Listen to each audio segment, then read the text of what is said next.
A body is said to be in uniform circular motion if it travels around a circular arc at constant speed. Here, although the speed of the body is uniform and it does not vary with time, the body experiences acceleration. Why? Because the velocity changes its direction along the circular loop.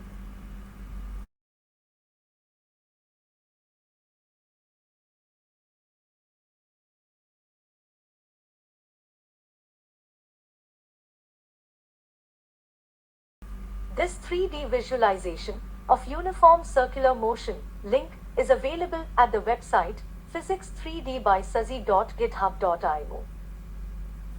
Here, under the section Classical Mechanics, the first topic is Uniform Circular Motion. Click here to open the interactive contents in your browser or in a new tab.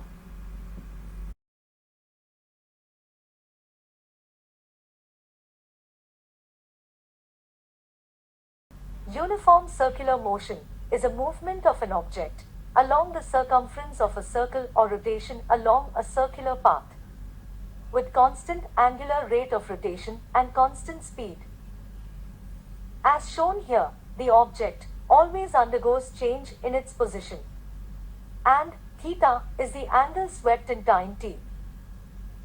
In addition, we see that the body travels the circumference of the circle with radius r, a distance of 2 pi r in time t, and t equals 2 pi r divided by v, the speed. T is called period of revolution or simply period. And the object position can be written in terms of angular velocity, omega, and time t.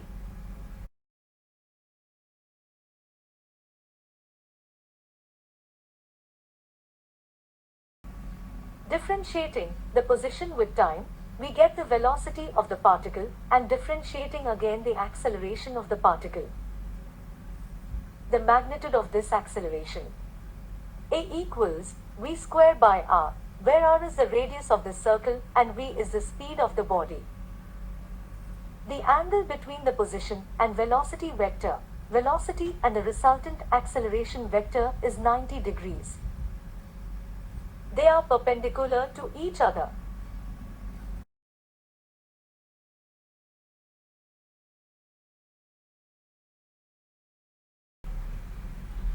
As the acceleration is always directed towards the center, the acceleration associated with uniform circular motion is called a centripetal acceleration.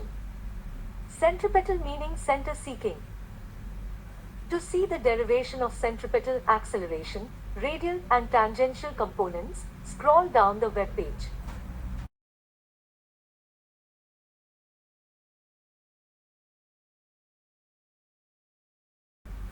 Now we try to understand the free body diagram for a body in circular motion. In the controls, you can adjust the car speed and also pause the motion. The vectors can be selected and unselected for better vector visualization. At the bottom of the loop, the gravitational force is downward. The normal force exerted by the loop on the body is an upward force.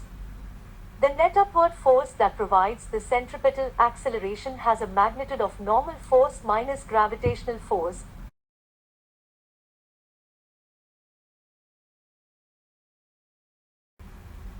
At the top of the loop, the gravitational force is downward, so is the normal force on the body from the loop, that is, it's pushed down.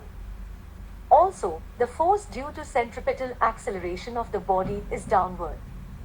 The net downward force that provides the centripetal acceleration has a magnitude of normal force plus gravitational force. The normal force being maximum at the bottom point of the loop and minimum at the top point of the loop. Popular examples of uniform circular motion. An Earth satellite moving in a circular orbit around Earth. A carnival merry-go-round rotates about a vertical axis. Ferris wheel turns about its horizontal axis. Amusement park loop rides. the bike rider performance in a cage at circus, or acrobatic plane flying in a circular loop.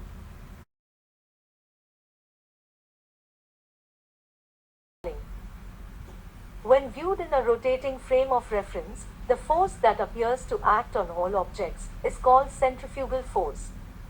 In Newtonian mechanics, the centrifugal force is an inertial force, also called a fictitious or pseudo force. It is directed away from an axis which is parallel to the axis of rotation and passing through the coordinate system's origin. Circular motion always involves a change in the direction of the velocity vector. But it is also possible for the magnitude of the velocity to change at the same time. Circular motion is referred to as uniform if magnitude of V is constant, and non-uniform if it is changing.